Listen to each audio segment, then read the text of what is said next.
looking at like all these different metrics. Like, okay, let's take this one. What have you done recently as a result of knowing this? Or what decisions have you made recently as a result of knowing this? And you often eyes glaze over, and it's like, why collect and and have like a huge spreadsheet of all kinds of metrics if you're not using it to drive better decisions or actions? You know, it's important for all improvement professionals, no matter if it's, strictly Six Sigma, it's strictly lean, or it's lean Six Sigma, or whatever it is, to view themselves first and foremost as teachers and coaches and not doers and not people that are leading improvement. Welcome to KPI Fireside. Our mission is simple: to improve companies and to improve careers through continuous improvement. In every episode, we explore the spark, the moment, the mindset, or the method that ignites real change. Whether you're just starting out or leveling up, you'll find the insights and inspiration to fuel your next improvement. Welcome back to KPI Fireside, a continuous improvement podcast. I am your host, Keith Norris. Our guest today is Karen Martin. Karen is a recognized thought leader on improving business performance and has worked with organizations in nearly every industry. She's the author of many books, including the award-winning books Clarity First, The Outstanding Organization, and Value Stream Mapping. She's also the president and founder of TKMG, the Karen Martin Group, and TKMG Academy, an e-learning company with learners in more than 80 countries. Karen, welcome to the podcast. Thank you so much for having me, Keith. It's great to be here. Yeah, this is awesome. I have been a fan of your stuff, and I've seen some of your books and your podcast and just some of the stuff on your website. Thank you so much for putting all of that out there and sharing that. You are definitely a valuable source of wisdom in this discipline of continuous improvement. So we're super excited to have you here. I'm very glad to be here. So we love to start our podcast out with a little conversation, a little question we call the spark. So what I'm curious is if there was a particular moment in your background, and you can tell us a little bit about your background and how you started here, but something where you felt like, you know what, this is what I want to do when I grow up. Yeah. So I started out being the math and science gal in high school, and everyone thought I was going to go to med school or something like that. And I did end up getting a science degree in microbiology, and I did end up working in a hospital and did some medical research for a while, very early career. But my whole family was always in business, and my dad had several businesses, and I think I was just like by osmosis interested in business. And an opportunity came up for me to move I was in Bakersfield, California, then moving to Los Angeles. And there was a job in an HMO, health maintenance organization, insurance company of sorts. And I decided to take it. And the minute I got there, they gave me all kinds of opportunities to learn business, like learn all about business, everything: sales and marketing, product development, legal, financial, operations. And I fell in love with operations. And so that was when I first started realizing I had a little bit of a knack for designing smooth operations. This is long before I discovered TQM, total quality management, and then eventually fell my way to lean management. And so I just love it. And to this minute, nothing that makes me happier than designing processes and helping people improve and developing changing mindsets and developing leaders. That's so interesting. So you're doing consulting. You work with a lot of companies in various different industries. What are some of the industries that you're most familiar with or have spent a lot of time working in? It'd actually be easier for me to say who we haven't worked for. I mean, we've been government, financial services, intelligence, military, education, a lot of manufacturing, tons of healthcare, almost every sector within their subsector within healthcare. So with all of these different industries, I always find it, some people with their careers, they kind of get into like, okay, I do this thing, I'm in this industry, and that's just like, they feel like that's where they're at. We're in a time right now where AI is kind of changing the game in every industry, and it's making a lot of people like rethink, like, what does my future look like? with the perspective of hindsight, you don't seem to be in a position where you have to rethink everything that you're doing. But if you were starting over again right now, what are some things that you think would be interesting paths to consider? I mean, I think operations would still be where I land. And honestly, we've been experimenting a lot with AI and what role it plays in operations design and process design, process improvement, everything. And the jury is still very out for me. I use AI extensively in other things and I love it.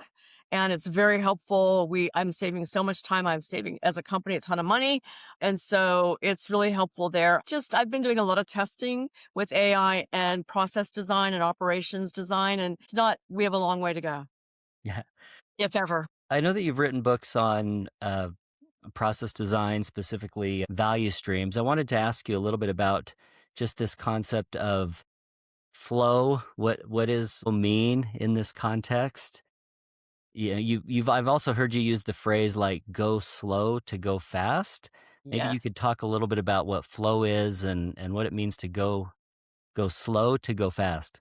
Yeah, great question. So, the whole thing about flow, if you think about flow in general, it has a lot of roots in, martial arts and Eastern philosophy. The concept of flow is that, you want ease, and with ease comes lower expense. And so, what we have created in most organizations is a series of stop and start, stop and start, stop and start. And that's all, it's expensive to do work that way. It slows everything down, so you're not delivering as quickly to a customer as you could, and it just doesn't feel good at all. I mean, as far as having joy at work, which I think we should all strive for, there is no joy in being in that environment where you just can't get your work done. Most people come to work wanting to do really well, and they come in the door, they get on the Zoom or on the monitor, and it's like obstacle, obstacle, obstacle. And so removing all of that is, the goal of lean management. And, frankly, it's the goal of any business method, is getting rid of those obstacles. So the go slow to go fast goes along with it, because when you slow down and you're more thoughtful and deliberate and you understand things more deeply than just assuming or rushing or whatever, it's less likely you're going to be building in those obstacles. And so it's easier to get flow when you slow down to go fast. So it's counterintuitive to a lot of people, like chop, chop, chop, chop, and it takes practice to let's think through this and then we can go fast. So it's a beautiful thing when you get So there. the love the reference to flow, and I think that that's one of the interesting things about this discipline is kind of the parallel between a good day personally is when things just kind of flow, right? Like things just go well. Like if you do have issues or problems that come up, like you can get through them. You don't get like stuck. Yeah. And this work in a business sense is the operations just kind of flow. Things just kind of go smoothly. So I think that's a great insight. When you are pulled into a company, somebody calls them and says, "Hey, we have something we think that you could help with."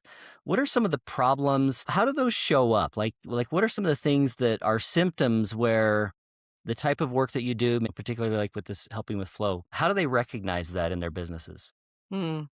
Yeah, it's quite varied. I mean, in some cases, they're very aware of the problem that they'd like to solve. In some cases, it's more just this kind of generalized, ugh, work is too hard, and we know that there's a better way, and we want to become more disciplined. We get that a lot. We want to become more disciplined, and we want to be able to work more easily, and we want people to be happier. And sometimes it's that general feeling of but when it's something more pointed, it'll be everything from, we're not delivering as fast as we need to. We're not delivering as best quality or as high quality as we need to.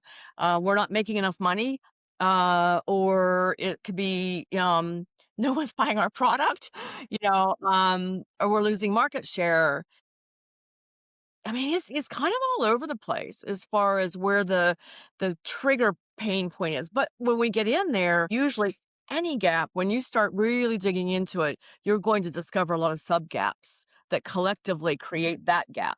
And so, a lot of times they're just really unaware of all the different factors that are creating that sluggish or painful. It could be a compliance problem. We've had a couple of engagements where people have gotten fined a ton of money because of a situation and they want to eliminate it. So it all affects flow. I mean, anything that's not moving swimmingly, smoothly is breaking flow. I love that. I think that's a really good insight and probably a great advertisement too, is like whatever problem your business is having, Karen can fix it. That's what I can't fix the ERP system not working.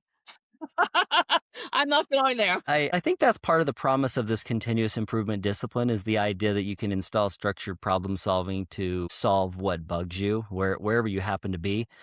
And I think that's what I hear you saying is it can apply in so many ways. I know that you're an expert on value stream mapping. I've heard you talk about the difference between a value stream map and a process map.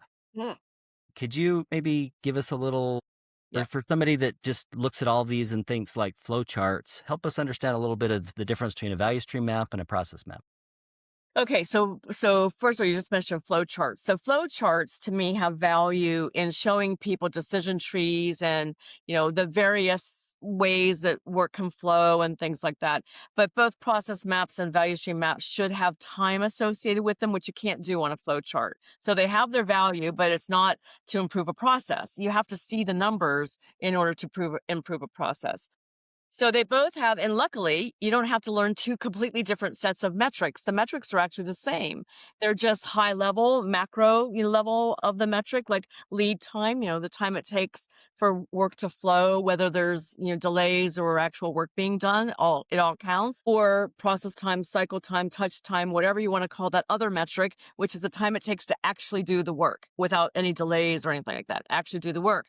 And so when you look at the comparison of those two, the time it takes to do the work versus the time it takes the work to get through a step, when you talk about change management and reducing resistance to change, you can't argue with math. And so if something's a 5-minute task and it's taking 4 hours to get it done, no one's going to say, well, that's okay. That's all right. We're okay with that. So, it's just it's like a resistance buster to use the metrics. So that's it. Now on the value stream map, there's some criteria we use to determine where, and it's not a black and white. It's not like it's this or that. There are some shades of gray in the middle where sometimes it's kind of a value stream, but we choose swim lane process maps because we want to get down into some more level of granularity. Or it might be a process that we just need to see the IT systems more easily, and it's easier to see in a value stream map. So you have to be really thoughtful about doing it. Yeah. But the main thing is if a process a series of work steps, we'll say, if it takes weeks or months or years even to complete, that is probably a value stream. If it's done within minutes or hours, it may just be a process. If it's days, it could be both. And so it's kind of tricky. If there are no handoffs, it is definitely not a value stream. If there are only a few handoffs, it may not be a value stream. So the number of handoffs also matter.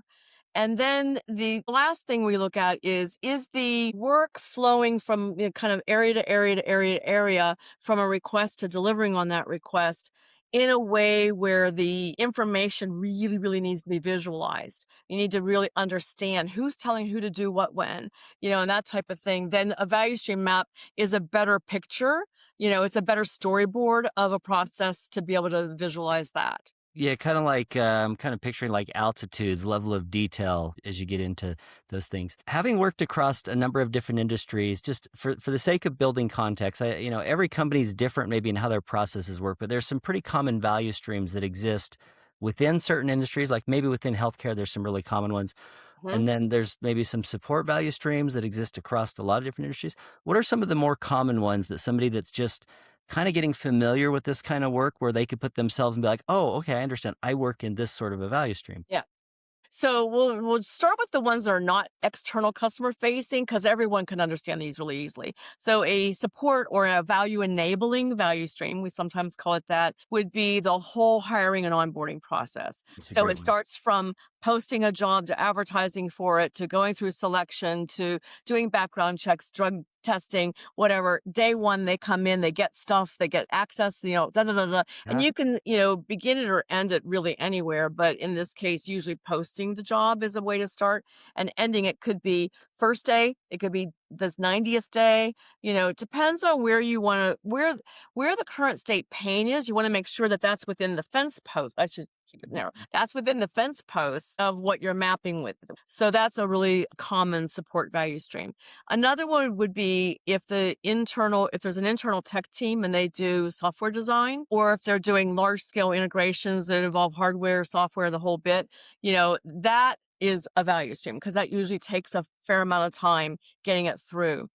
Another one can be if contracts are meaty, MEATY, in an organization, that can be a value stream. Getting a contract approved could be many, many different parties: compliance, finance, legal, operations, marketing, sometimes PR, sometimes. That can be. So it's kind of the duration and the handoffs. If it's a work system, that's a value stream. If it's a process, it could be still cross-functional, but usually more contained within a few functions, not a lot of functions.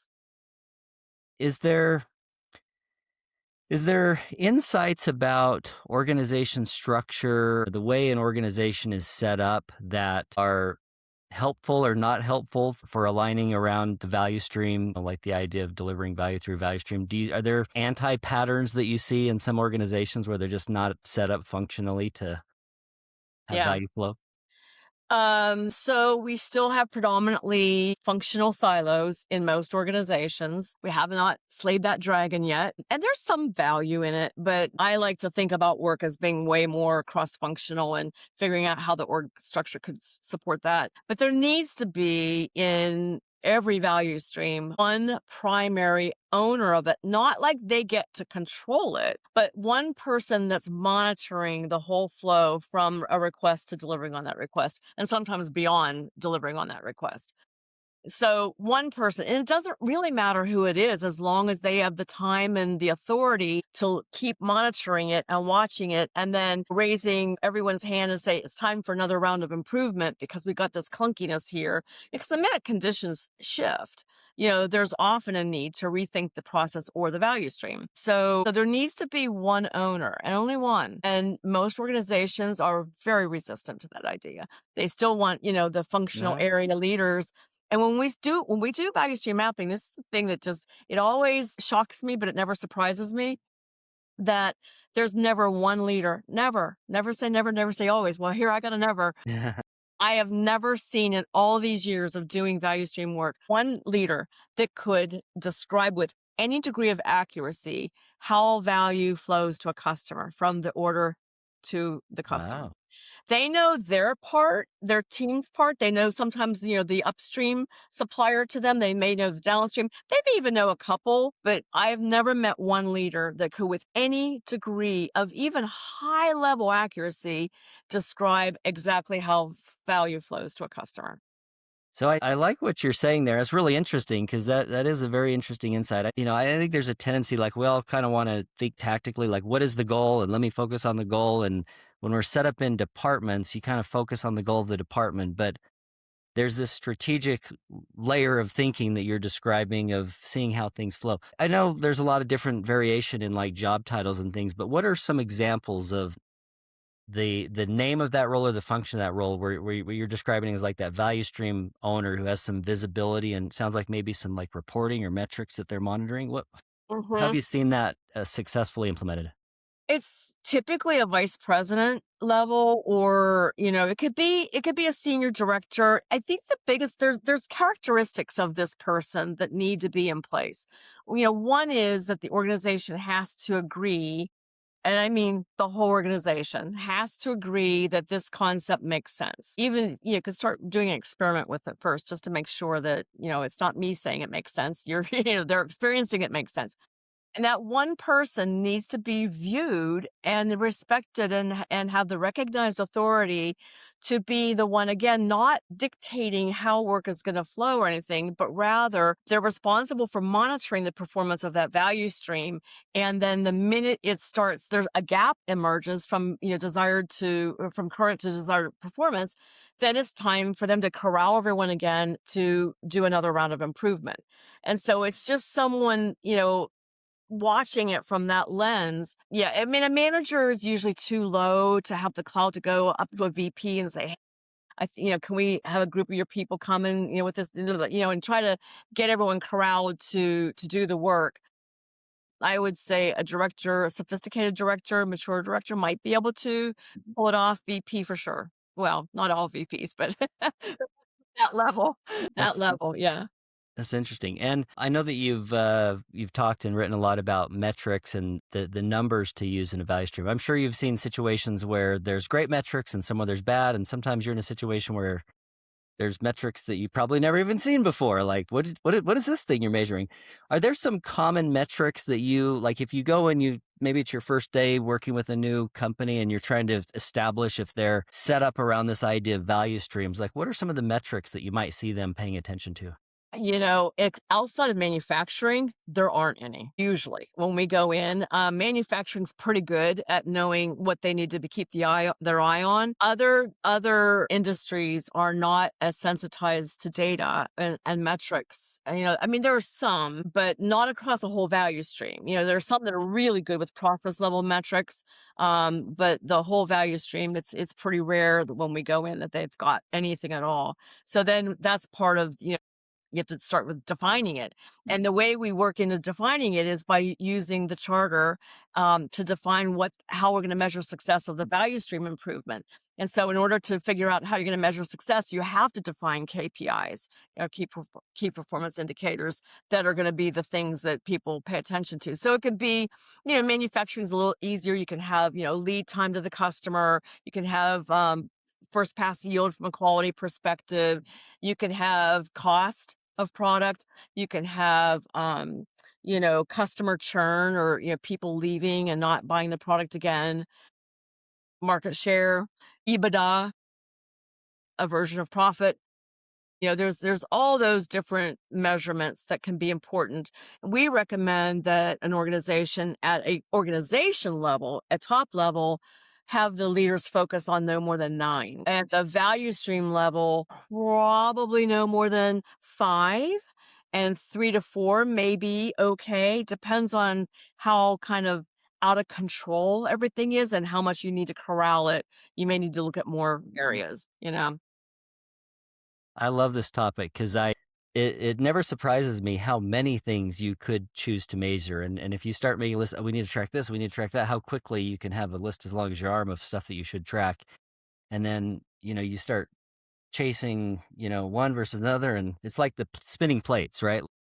All of a sudden you've forgotten about the important ones. So having Yeah, it's the relevant few, not the trivial many. It's there you the go. relevant few. And the other thing is like the key question we ask that's just so fun to ask and hear the Yeah. answer to is, we're looking at like all these different metrics. Like, okay, let's take this one. What have you done recently as a result of knowing this? Or what decisions have you made recently as a result of knowing this? And you often eyes glaze over and it's like, why collect and have like a huge spreadsheet of all kinds of metrics if you're not using it to drive better decisions or actions? It's like, oh, and, we've gotten so data oriented that I think people just start collecting data for the sake of collecting data. And it's not creating the insights they need to drive the decisions and new behaviors. So I love going in and just blowing up the data. Like, let's start all over again. What do you need to know?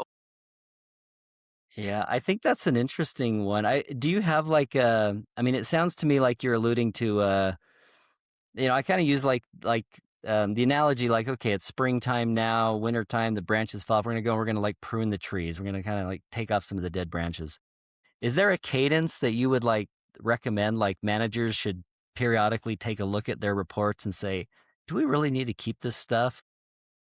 Well, if you do it once, and it's a huge project, and anything but a small company, it's a huge project to look at all the reports that are going out and who's getting them and what's in them and all of that. It's ginormous of a project. And so if you really do that project and you clean them all up, then you really should have the controls in place that you never get to that place again. But like cleaning out our closets, without extreme discipline, things start sneaking back in there. So, so I would say, and maybe every year, take it like a health check, let's do a reports health check and see if, we've gotten bloated again. But that first time people are really hung up on the reports. It's like, it's fine, and so it's fascinating. There's a lot of psychology involved with Yeah. reports and making changes to reports. That's one thing that has me a little intrigued about where things are going with AI because now it's so easy a lot of times to generate like more reports and schedule and automate. And I do wonder how many of those are just building this, mass of unnecessary stuff, waste, as we would say in the discipline. Well, so just a quickie, I wrote an article once for Fast Company, and it was called "Forget Big Data. What about Small Data?" And it was kind of like people aren't even good at small data, and then they're like striving for big data, and it's like no, like that's I wrote a book called Clarity First. Like, what are we trying to learn, and how do we best learn that? That's at the essence of it. I love that. I don't know where I picked this up, but there's a little methodology that I think of, which is like one person, one number per day. It's kind of like, okay, if you've got 50 people in your company and you got more than 50 metrics, like that's concern. So like if I've got one, I can focus on one, I can take responsibility for it. If I've got a lot of direct reports, maybe I can assign the other 7 to somebody Yeah. else. Are you struggling to ignite real change in your continuous improvement program? Firestarter is your field guide. Real stories, proven strategies, no fluff. Get it now on Amazon. I want to ask you, like, when you start working with a company, are there things that you hear where you're like, okay, we're going to have to go back to the basics? Like, for example, like, well, that's the way we've always done it around here. Yeah. Are there things Totally. that you think of that you hear and you're like, we got some work to do? Yeah. Yeah, if I had a dime for those, like a little statement like that, when there's about 10 of them, if I had a dime for everyone, I'd be in Tahiti.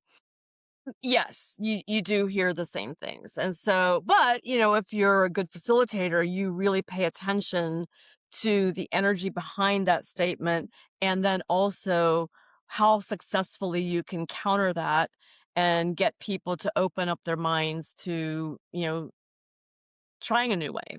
And I'm kind of known as a tough love consultant. I think I've gotten a little better at not being like a sledgehammer consultant, maybe a small hammer consultant or something. But one of the things that is, I do say this a fair amount, and I do say it with, try to wrap it in velvet.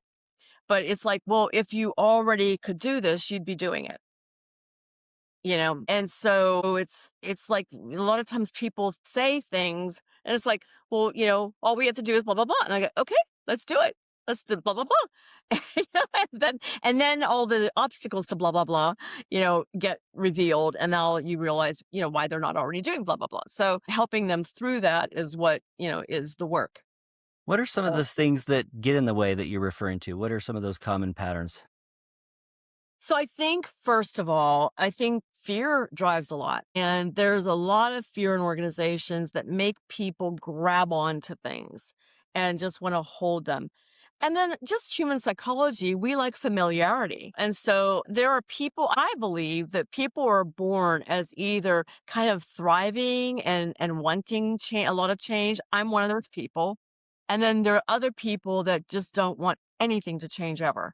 And those are the polar sides. And then there's everything in between.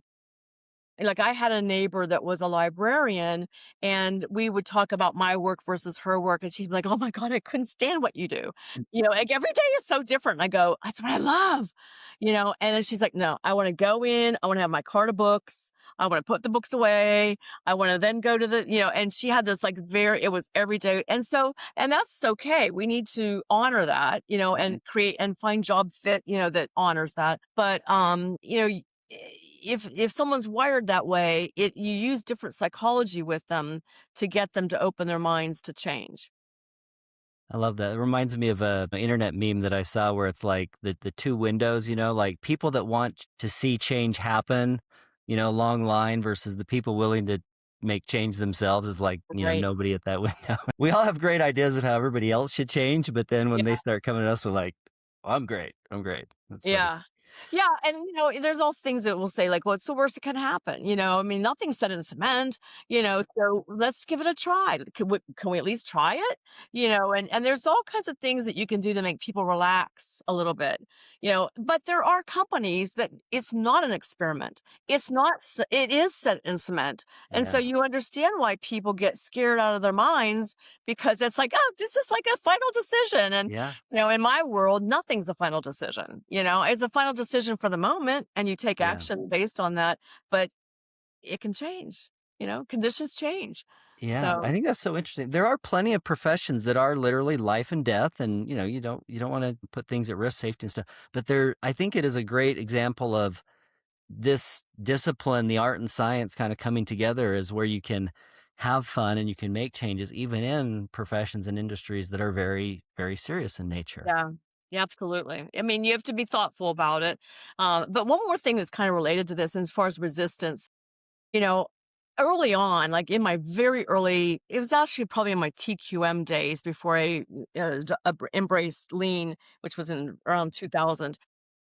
I started seeing this pattern in organizations with compliance, quality, and legal, all three of them. And what it was we would get into these improvement activities and I would ask something like, just curious, why is that a step in the process? Well, because legal says so. And then you would ask legal, well, why is that a step in the process? And, they would say whatever, but it would get to the point where they weren't even really clear about the regulation that they were trying to make sure that the company was 100% compliant with, and would often misunderstand the reg and think that the reg was telling them precisely how to operate. And regs don't usually tell you precisely how to operate. They tell you what the outcome needs to be. And so there's a litany of ways to get to that outcome. So once I learned that trick, then I started being able to melt that away more quickly.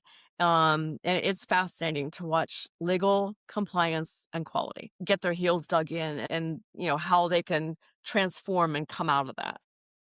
That's so interesting. As someone who has a breadth of experience in this discipline, you mentioned TQM.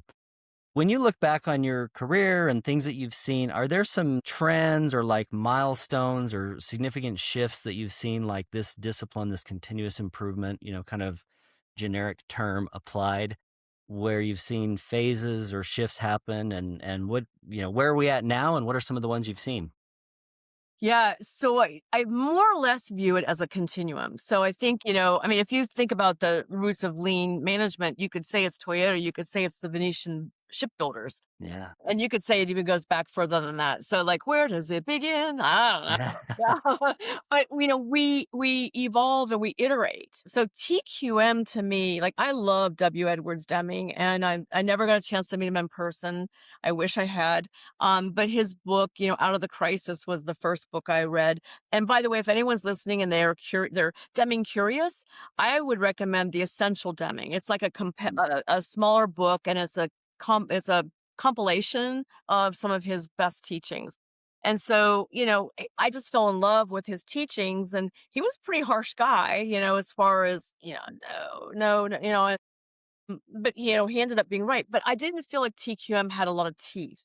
I felt like it was all great in concept. I don't think quality circles worked very well. And so when I was introduced to lean, I could see quickly how closely tied these were. And then I learned, of course, that Deming went to Toyota and, they picked up from him and Joe Duran and I forget who all was there. So I do think of it as iteration, and Toyota was masterful at putting practicality into these concepts. And so that just will ever be grateful to Toyota for helping us with that. When Six Sigma erupted, I think what I worry about with all things that are like this rapid rise is that it's just a little bit of a someone promoting something that gets easily bastardized. And it happened with lean. I mean, lean, they're still out there a little bit, but I think people more or less settled into what lean really is. I think the people that didn't get it and were promoting superficial aspects of lean are no longer out there really proselytizing about lean. Yeah. So I think we're in finally a decent depth of understanding place.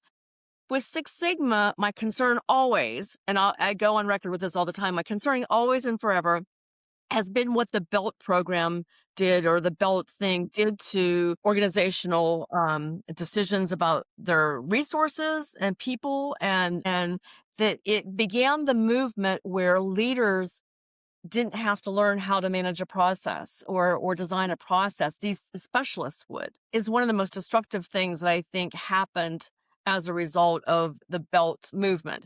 And so I do think the BELT, I mean, I do believe, I mean, we have badges and certificates in our academy. Yeah. So I do think that True. that label and having, being able to say, I did this, I think that's important. But I do think it's important for all improvement professionals, no matter if it's, strictly Six Sigma, it's strictly lean, or it's lean Six Sigma, or whatever it is, to view themselves first and foremost as teachers and coaches, and not doers, and not people that are leading improvement. I mean, you can facilitate improvement. That's their role, but it's not doing the improvement. And so that's another thing that I felt got like really kind of twisted. And so I'm glad that we're coming to like a better understanding now that leaders have to be developed. And it's not scary. That's the other thing. It's like, ooh, process design is scary because these people are specialists. It's scary. It's not scary. It's easy if you learn just a few basic, concepts, and flow is one of them. Yeah. And use the numbers, math doesn't lie. Every single lead supervisor, manager, director needs to understand how to design a process so it works well. Yeah, that's so interesting. So I want to just build a little context for anybody that might not follow like when you say the belt programs, are you referring to companies that have like, oh, we have a yellow belt program and a green belt program and black belts, and we need so many of these? And elaborate on that just a little bit, like the good parts of that versus the bad parts. Like, where is that good and where does it go off the tracks? So what I love to see, if a company is going to offer a belt, whatever range of colors they want to offer, I love to see that it is something that leaders take.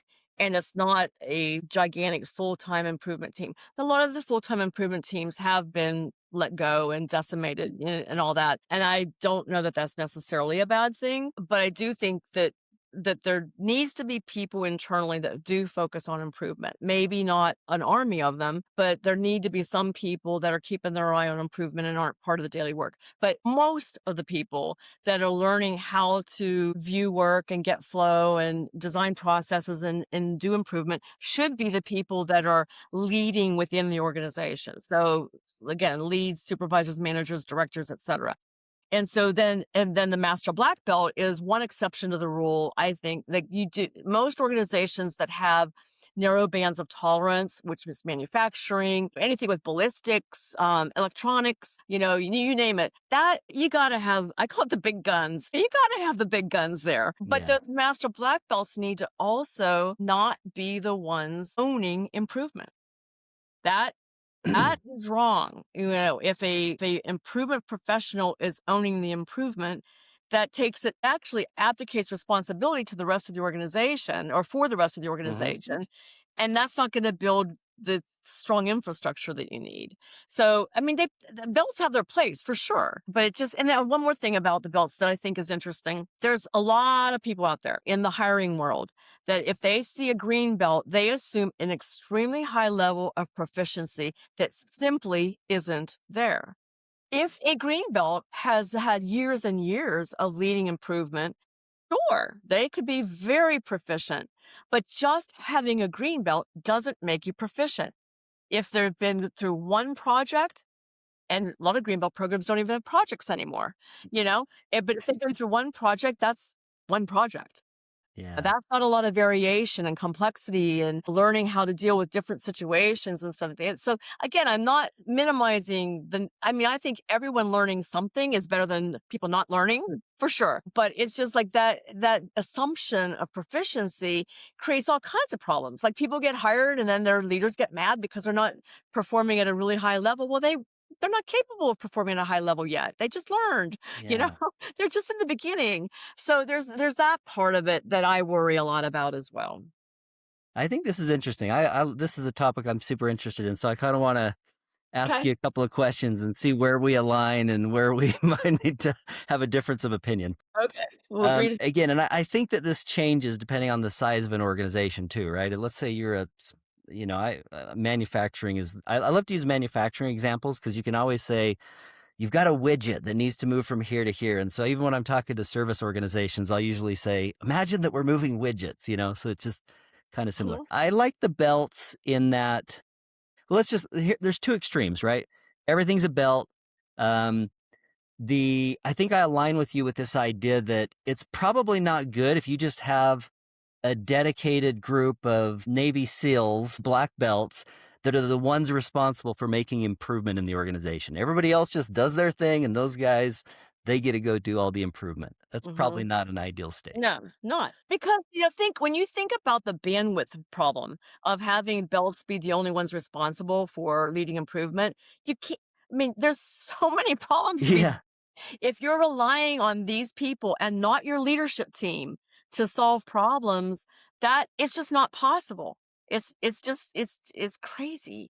So the other extreme that I see sometimes, and I feel like this is one of the things where I totally agree. Toyota is this like masterclass lesson in how to operate. But I think the analogy that comes to mind is like, let's say a billionaire and you're like, I want to be a billionaire. So I'm going to go follow this billionaire around. I'm going to just do what this billionaire does. And I see him go to the golf course and I see him do things that billionaires might do. I see him hire a driver for his car. I'm going to hire a driver for my car. I'm going to hire a person to cook for me. And it's like, that's not how they got there. Right. I hear Toyota say things like, we don't have a central improvement group. Everybody does improvements. And I wonder if organizations that don't figure out how to have a core group of people, and maybe initially it is like some consultants that come in and teach that, but then they build this group to help facilitate the improvements, then it becomes something that everybody can do. I guess that's where I want to kind of question, who's responsible for evolving that improvement discipline inside of an organization as they grow and mature? Leadership. I mean, it's leadership. So here's the thing that's kind of tricky. So Toyota grew up with that way. We're walking into organizations that have never operated that way. And that way, meaning like a really robust continuous improvement culture where everyone, everywhere, every day is doing it, or whatever the correct order is of those Yeah. the three E's, that they're doing improvement. And then the other thing that is those, there's the small level improvements, there's medium level projects, and then there's big strategic gaps to be closed. Yeah. And Yeah. so there's all this level of action that needs to occur in an organization. And so when you go into an organization that has never had that culture, it's a good 5 years. And that's with the same leader in place. And that's with a very engaged leader that's a big champion and all that, all of which is very rare in today's world. And so, it's tough to turn the tide quickly in building that kind of a culture.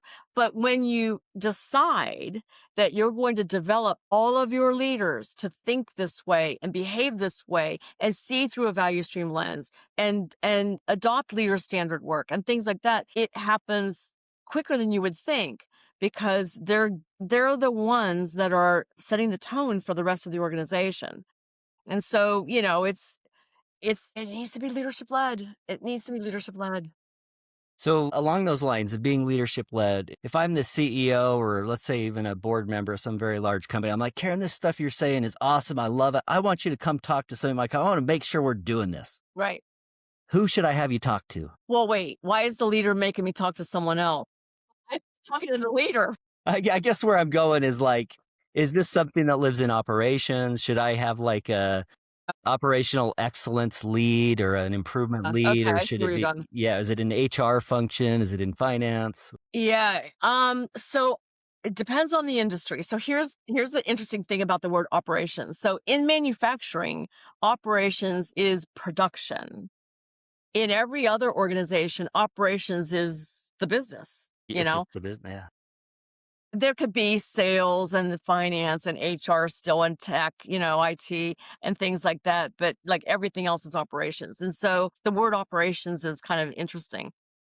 I do think that it makes sense to have a VP or C-level leader that is minding the store from a pure performance perspective globally, holistically. And that means they're looking at everything. They're looking at, delivery value to customers, they're looking at finance, they're looking at, how they're attracting and retaining people. They're looking at what the suppliers think about them. They're looking at market share. They're looking, so they don't wear the sales hat or the marketing hat or the whatever, but they're looking at things holistically. I mean, this is the problem in businesses today. I mean, it's actually always been the case, and it may be less of a problem now than it's been in the past even, but you gotta have someone that's really, and theoretically, it's the CEO, but that's not realistic, especially if they're publicly traded and especially if they're PE backed. They're they're focused on that more than anything. And so, it's just it is kind of back to the value stream owner concept of having one person be able to cast their net really broadly and look at things holistically is critical. I mean, it does no good to have a great product if it's not priced right. It does no good to have a great product if you can't deliver it on time. It does no good to deliver on time if it's a crappy product and everyone's returning it. And like it's like, we need to look at things. Yeah. I don't know what else to say. You got to have the big picture perspective, which, Yeah. of course, all that stuff, let's say it falls to the CEO. There's a great saying that I love. If you don't have one, you are one. If you're the CEO of a large company and you want someone to, like, finance is really important to me, I'm going to hire a CFO. Okay, sales is really important to me. I'm going to hire a chief revenue officer or a VP of marketing and sales. Operations is important. I'm going to hire a chief operating. This improvement discipline thing is really important. I want to put somebody Yeah. responsible for it. I think that's interesting. Well, I do think having a senior leader over kind of business performance, even if it's not that whole thing that I just described, which is my nirvana for the business world, even if it's not all that, and it's just someone really focused on achieving excellence. I do think that it takes someone special to be able to look at that, lobby and get people excited about the possibilities and all that at a high level. I think that's another problem with having these full-time improvement teams is that they don't have any clout. Even if you have a director level, it's a rare director in most organizations. And we actually have a customer where the director has a lot of clout and it's really awesome, but it's rare. If you don't have clout and can't get into the strategic realm within an organization, the improvements are always going to be smaller. If the improvements are always smaller, leaders are not going to care. And guess what happens when the budgets get tight? So that's, it's a complex thing. Yeah, this topic of CI programs getting cut when budgets get changed or leadership changes is conversations that I have a lot and have some insights on that. What might be true about somebody who is at a position in their career where they're thinking, what could I do next? What should I do? I'm maybe feeling like I've got some underutilized potential. How would somebody know, like, this is a path they should look into? Yeah. It's fascinating because I hear people all the time that take an academy course that are kind of like, lean curious or improvement curious. And then it just starts igniting something. And then I'm like, oh my God, I love this stuff. I want to do this for a career. And it's really wonderful. And that usually actually, I think most people that love improvement get bored easily and they love change. I don't think people that are afraid of change are going to be drawn to this career path. Yeah, that's And probably so true. I think that they're energetic typically. Now, I do think that if you could look at the master black belt pool, many of them are quite introverted and a little more just, more like engineering mindset. And I think the average kind of on the opposite end of the improvement spectrum where they're facilitating teams and, getting people excited for improvement and change and things like that, they tend to be like a little more outgoing and high energy and all that stuff. The thing that I think is the most interesting development opportunity is learning how to escalate, when to escalate, and to whom to escalate. So as a consultant, when we go in, we need to move pretty quickly. And so we escalate pretty quickly to leaders and get them engaged in helping remove an obstacle. People that are just learning how to facilitate are often a little bit lower in the organization and understandably nervous about that. But if you start by having a conversation with leaders and say, is this okay? Like, is this okay if I escalate to if these kinds of things happen? Most leaders want to know. They want to know what's in the way because they want to see quick action. And so we spend a lot of time helping people that are just learning how to do this, learn how to have the courage with already having a safe space agreed to by the leader, the courage to go to the leader and say, we got a problem. And it's not throwing people under the bus. It's getting done. Respectfully. Respectfully. Like you have to, when you're facilitating a team, you have to move them Yeah. along. And so, but you also have to have a really good psychology hat and be able to see what's in the way. Why are they not wanting to do this? And draw it out. Like I love getting the elephant in the room out in the open, even if it's really, really hard, just get it out there. Like what's the worst thing that can happen?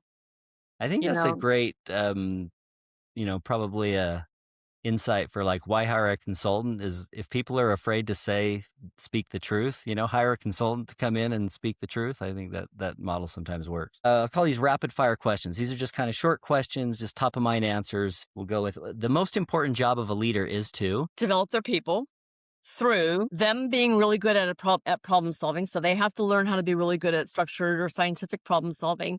And then they have to learn how to coach it in others. And they also need to know the basic, improvement practices and methodologies of lean in order to be able to coach it. But developing their people with that caveat. Do you have a favorite go-to problem solving tool, one that you turn to most frequently?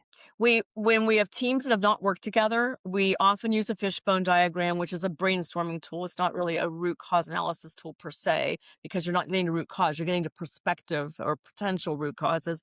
We use that to get everyone kind of thinking through the same lens and casting the net broadly and all that. So I like that for that.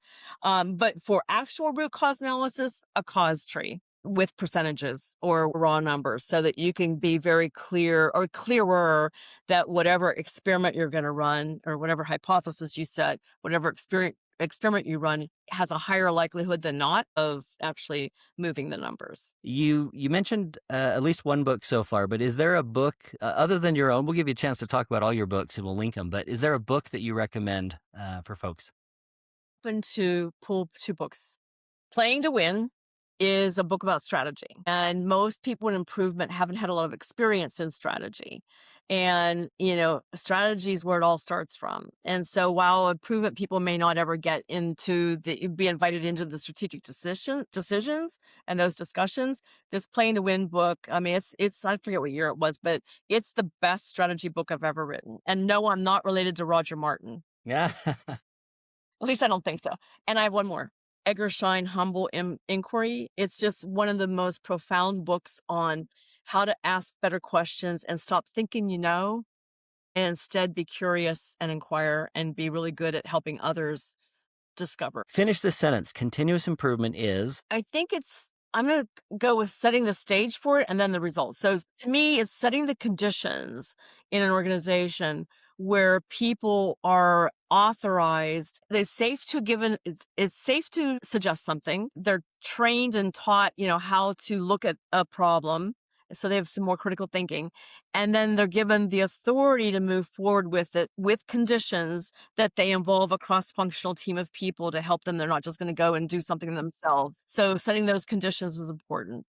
And then the outcome is back to that everyone, everywhere, every day. The outcome of that is that you're always seeking perfection. You're always looking at what can be improved. And that becomes just part of the oxygen in the air. I love it. I think that's a great, I call it a vision statement for where to go with the improvement. Mhm. That's excellent. Do you have a favorite question? Yes. Why not?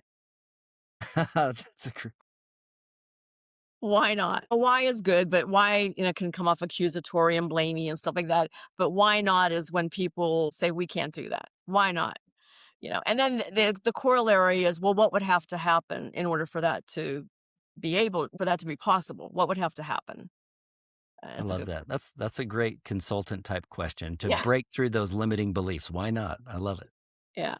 We're going to get a lot of practice with the current consulting client we have. Tell me something that you're most fired up about or excited about or looking forward to. Well, I love AI.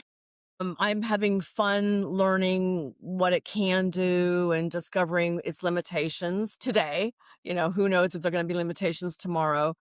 So, I'm always a bit cautious to not get too like woo about any new shiny object, which this is. I do think humans are going to play a much, much bigger role than some people are thinking now. I'm starting to see tremendous limitations in its ability to understand nuance and situational conditions, and you write paragraphs in a prompt and never really be able to reflect the reality that needs to be considered before deciding something. So we'll see how it goes, but I'm digging it. I can't believe what it can do. I mean, it's like, excuse me, every day I discover something new and I'm like, I can't believe it just did that. That's so Yeah. mind blowing. Is there a misperception or a belief about lean that you would like to just kind of shatter or wish that wasn't there? Something that comes to mind? Well, I think we're almost through this, but from the beginning, it's like Six Sigma's about quality and Lean's about speed. No, no, no, no, no, no. Never has been, never will be only about speed. So, yeah, that. That's awesome. Well, Karen, thank you so much for joining us today. I really thoroughly enjoyed our conversation. Some of these topics have me so tempted to go down a rabbit hole and talk about some of these things. So I love what you shared with us. Yeah. Do you want to share a website or an upcoming event or speaking opportunity where people could find you, or how could they get in touch with you? Sure. AME, the Association for Manufacturing Excellence. I'm going to be one of the keynoters this year. It's in October in Milwaukee, Wisconsin. It moves around every year. So it's Milwaukee, Wisconsin. I think it's like the last week of October. So I'm keynoting there. The Academy, invite everyone to come and check us out, tkmgacademy.com. The TKMG, because it's kind of clunky. It used to be the Karen Martin Group, so tkmgacademy.com.